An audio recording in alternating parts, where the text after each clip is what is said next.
आसिफ अंजुम साहब आजकल कराची में होते हैं और इनका ओढ़ना बिछोना लिखना ही है। ये शॉर्ट स्टोरियाँ और सीरियल्स, तवील दौरानिया वाले, मुख्तसर दौरानिया वाले सभी लिखते हैं। तो हम आज ये भी पूछना चाहेंगे कि शॉर्ट स्टोरी का बड़ा एक ट्रेंड चला है। आप हमारे नाजरीन को शॉर्ट स्टोरीज से मुताल्लिक कुछ आगाही फरमाएं। जो लिखना चाहें वो कैसे लिख सकते हैं, उन्हें कौन सी बुनियादी चीजें जो हैं सामने रखनी चाहिए। अभी साहब, पहले बेसिक तो हमें ये समझना होगा कि शॉर्ट स्टोरीज क्यों आई। पहले फिल्म 3-3.5 घंटे की होती थी सिनेमा टाइम में, फिर उससे कम होना शुरू हो गई, 2.5 घंटे पे आ गई। इसी तरह ड्रामा, उसके अलग अलग शेड्स थे, वो ट्रांसफॉर्म होते रहे।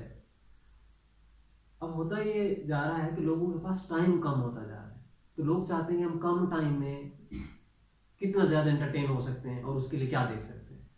तो शॉर्ट स्टोरी इसलिए वजूद में आई कि जो लोग 10 मिनट में एंटरटेन होना चाहते हैं, 10 मिनट में कुछ ऐसा देखना चाहते हैं, तो वो कहानी जो आप 3 घंटे में या 10 एपिसोड में देखना चाहते हैं, वो 10 मिनट में आ जाए, वो 10 मिनट में आ जाए।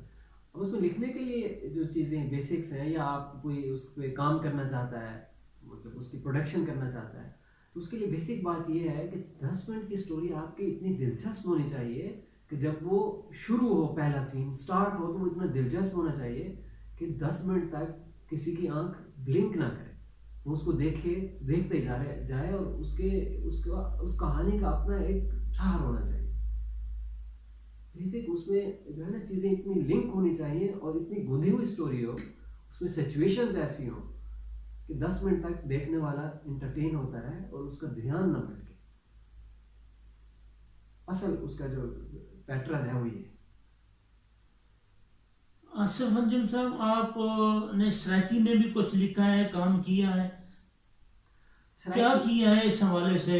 सराइकी में हमारे दोस्त थे, मेहरबान थे, सैयद अनीसिया जिलानी, उनके साथ काफ़ी टाइम, कोई 10-12 साल का एक अरसा गुजरा है। तो उनके साथ अक्सर चीज़ें मैं लिखता रहता था, उन्हें देता रहता था। और उनके एक बेटे सैयद अबुल बशर जिलानी ने एक रिसाला निकाला था नवेकला डाइजेस्ट के नाम से, आप यकीनन उसमें शामिल होंगे। तो उसमें भी मैंने कुछ कहानियाँ लिखी थी, सराइकी अफसाने लिखे थे। तो सराइकी तो हमारी जो ज़ुबान है उससे तो बेहद प्यार है। उर्दू में कराची में रहते हैं, कुछ अर्सा कोई सराइकी नाम मिले तो फिर मैं ढूंढता रहता हूँ कि कोई मिल जाए कि जिससे थोड़ी देर बात की जाए। सराइकी तो एक खूबसूरत ज़ुबान है, हमें इससे बेहद प्यार है। माँ धरती हो या माँ बोली, इससे प्यार जो है एक फितरी चीज़ है। फितरी चीज़ ऐसे जैसे वो मुश्ताक अहमद यूसुफ एक जगह लिखते हैं कि गाना, गाली और गिनती हमेशा आदमी अपनी ज़ुबान में पसंद करता है, कि उसका एक मज़ा है, उसकी तासीर भी जो है दूसरे की निस्बत ज़्यादा जो है जी, फौरी भी होती है और ग्रिप भी उसकी मजबूत भी होती है, महसूस होती है। ऐसे ही आसिफ अंजुम ज़िला रहीम यार खान का वो नौजवान जिसने पाकिस्तान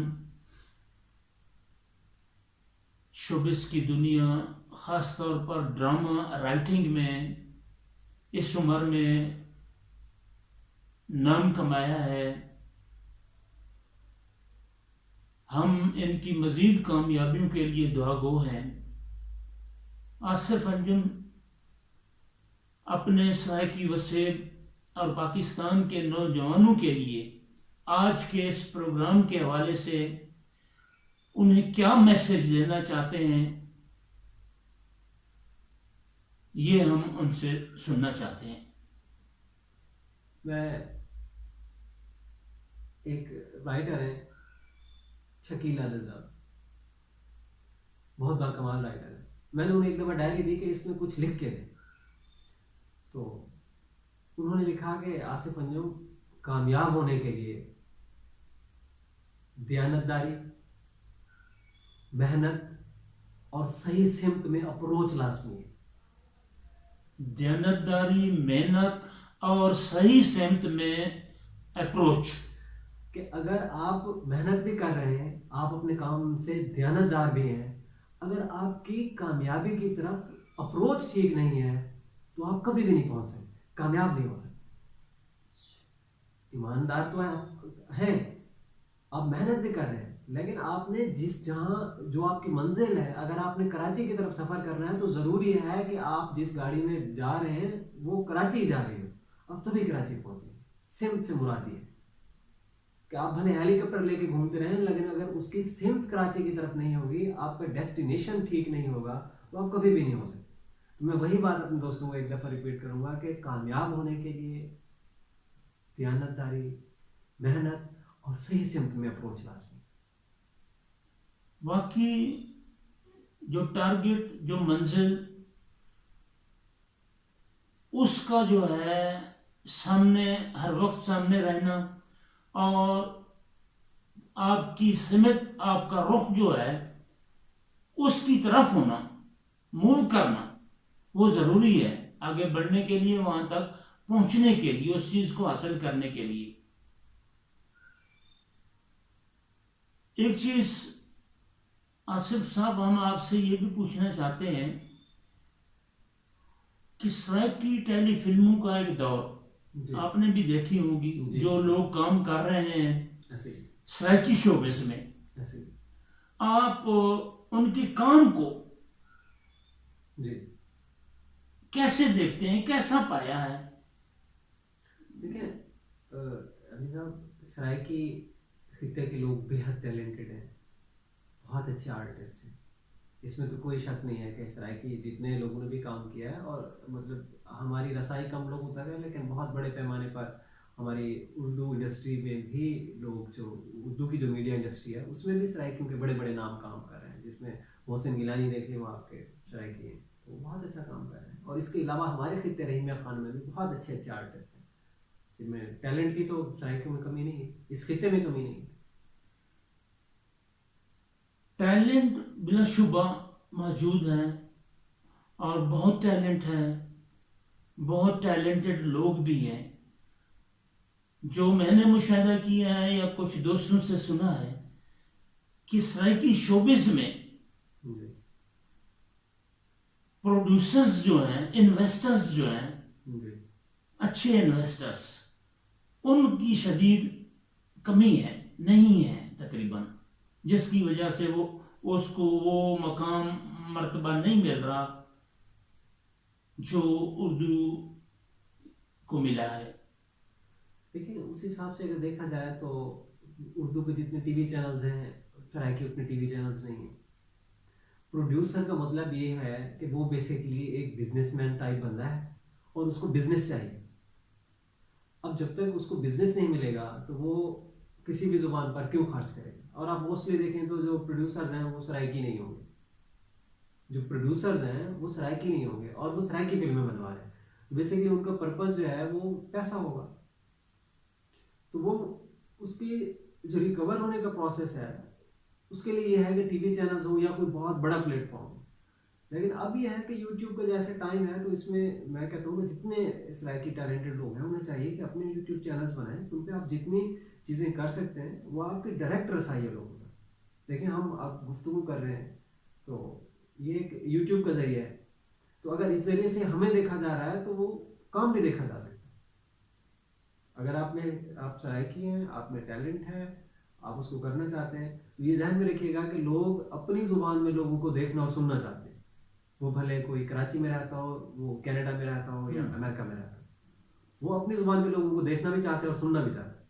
अच्छा ये बताएं कि सराइकी शोबिज में ये शौकीन हजरात जो आए हैं जी, महज शौक पूरा करने की घर से काम किया जिन्होंने, क्या उन्होंने फायदा दिया है या नुकसान पहुंचाया है सराइकी शोबिज को? देखें शौक के लिए आप जितने भी लोग जहां भी काम करेंगे वो हमेशा नुकसान देंगे।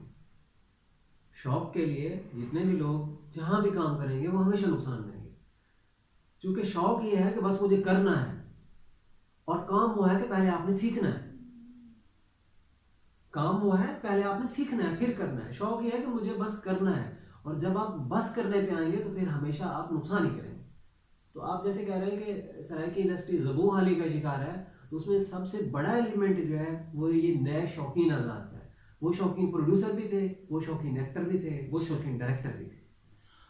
आसिफ अंजुम ने जो ड्रामे लिखे हैं वो खासे बोल्ड लिखे हैं, आप सब ने देखे हैं।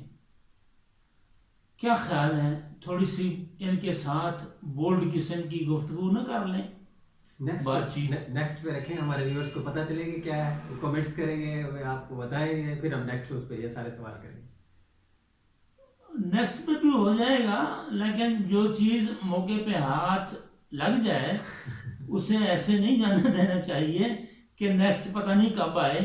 आज का काम आज ही करना चाहिए, कल पे नहीं छोड़ना चाहिए। ये आप जैसे कामयाब लिखने वाले लोग ही हमें बताते हैं। तो आसिफ साहब ये बताएं कि आपने शादी की है, जी। तो ये शोबिस की दुनिया में इश्क माशूकी या वो लफ्ज़ एक बोलते हैं फ्लर्ट करना, जी।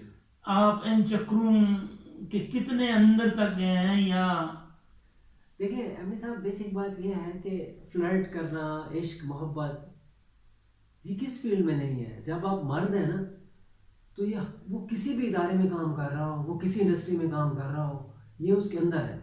सर, इंसान मर्द के अंदर एक हार्मोन पाया जाता है जिसे टेस्टोस्टेरोन कहते हैं। ये कुदरत ने आपके अंदर रख के भेजा है। ये आपको अट्रैक्शन फील कराता है अपोजिट जेंडर में।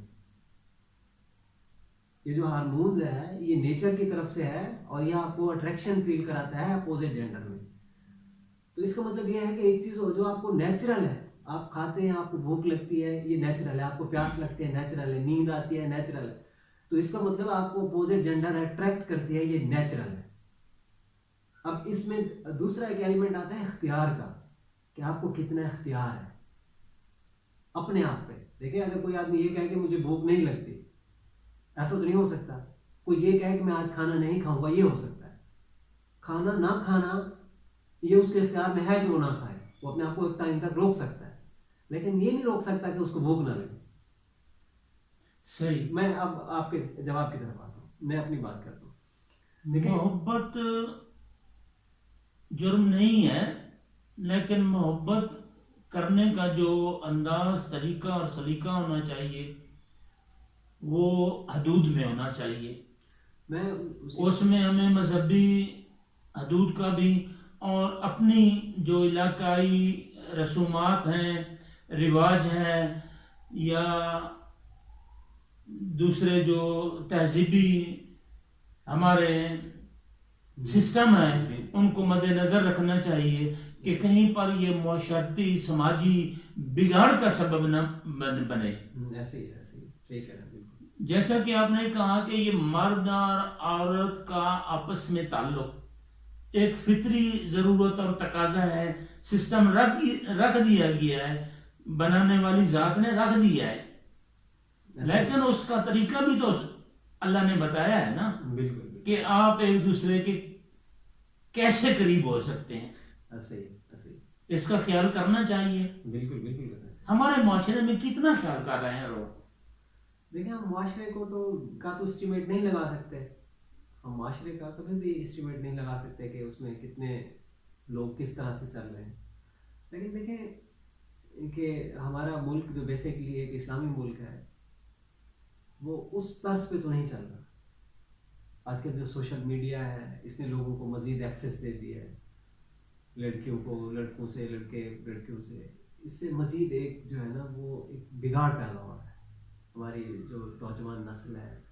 अब पहले तो ये था कि बहुत सारी चीज़ें जो हम देखें, किसी भी चीज़ का जो ट्रेंड है ना वो दो तरीक़ों से पता चलता है। एक आप जिन लोगों में उठते बैठते हैं, और दूसरा आपको मीडिया के थ्रू। पहले मीडिया का जो सोर्स था वो एक टीवी थी, जो सिर्फ पीटीवी था। फिर उसके बाद ये केबल पे आया, और अब ये जो सोशल मीडिया है इसने पूरी दुनिया को एक ग्लोबल विलेज बना दिया। ये एक ही वक्त में बहुत अच्छा भी है और एक ही वक्त में नुकसानदेह भी है कि उसका फिर गलत इस्तेमाल ज़्यादा होता है। हमारे यहाँ पता नहीं क्यों ये एक ट्रेंड है कि कोई भी चीज़ जो ठीक इस्तेमाल के लिए आए वो ठीक इस्तेमाल कम होता है, गलत ज़्यादा होता है। सही। अब देखेंगे सोशल मीडिया है, गूगल पे हर चीज़ पर एक्सेस है, लेकिन लोग अच्छी चीज़ें कम देखते हैं, बुरी चीज़ें ज़्यादा देखते हैं। अच्छा आसिफ साहब, आप ये बताएं, आप जो ये बोल्ड कहानियां लिखते हैं, इनके एंड पे कोई सबक आमोज चीज यकीनन देते बिल्कुल होंगे बिल्कुल बिल्कुल। कि समझाने के लिए कि इस तरफ नहीं जाना चाहिए, जाने के सही रास्ते क्या है। बिल्कुल ऐसा है। मैं हमेशा कोशिश करता हूँ कि मेरे बोल्ड होने से मतलब फहाश नहीं है। मेरे बोल्ड होने में दिखाना बेसिकली मैंने एक मैसेज देना होता है। मैं जो बोल्ड लिखता हूँ वो बेसिकली हकीकी ज़िंदगी से बेहद करीब तर होता है। वो कोई फहाश वाला बोल्ड नहीं है कि जिसका कोई मतलब नहीं है और वो बोल्ड है। ये बा मकसद बोल्ड होता है, जिसमें बाकायदा एक मकसद होता है, जिसे देख के कुछ सीखने को मिलता है, समझने को मिलता है। बल्कि मेरे अक्सर जुमलों में ज़िंदगी का एक फलसफा शामिल होता है। नाजरीन, आपने बातें सुनी आसिफ अंजुम की। इंशाल्लाह ये प्रोग्राम का सिलसिला जो है, वक्त के साथ साथ जैसे मुलाकातें हमारी होंगी, हम आपके साथ सब कुछ शेयर करते जाएंगे। इंसान मोहब्बत करे, मोहब्बत से करने में कोई रुकावट नहीं है। मोहब्बत एक पाक जज्बे का नाम है, एक सच्चे जज्बे का नाम है।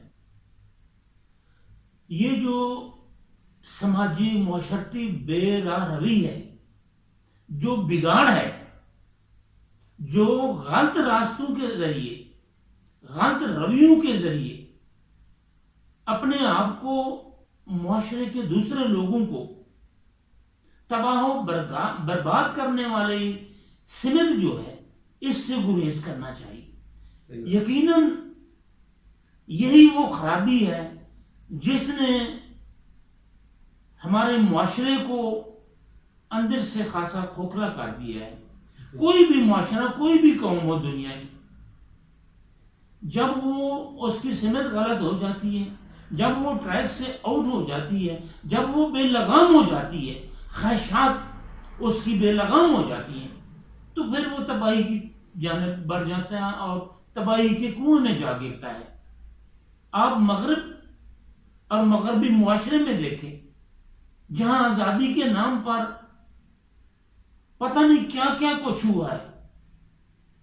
यहां से वहां जाकर रहने वाले खानदान, जब उनके बच्चे जवान होते हैं तो वो बहुत सारे परेशान होते हैं, बहुत सारे वापसी आने का सोच रहे होते हैं। उसकी वजह यही है कि वो बेजा बेलगाम किस्म की आजादी जो है, उसके अंदर या उसके पीछे जो खराबियां हैं, वो अफोर्ड करना, वो बर्दाश्त करना, खास तौर पर हमारे जैसे मुआशरती बैकग्राउंड और मजहबी बैकग्राउंड रखने वाले मुआशरे जो है बर्दाश्त नहीं कर सकता। इन्हीं अल्फाज के साथ आपसे इजाज़त चाहते हैं। आज इंशाल्लाह फिर किसी अगले प्रोग्राम के साथ आपकी खिदमत में हाजिर होंगे। अपने मेज़बान जाम मेमनी गांगा और नौजवान टैलेंटेड मुअज़्ज़ज़ मेहमान आसिफ अंजुम को इजाज़त दीजिए। अल्लाह हाफिज़।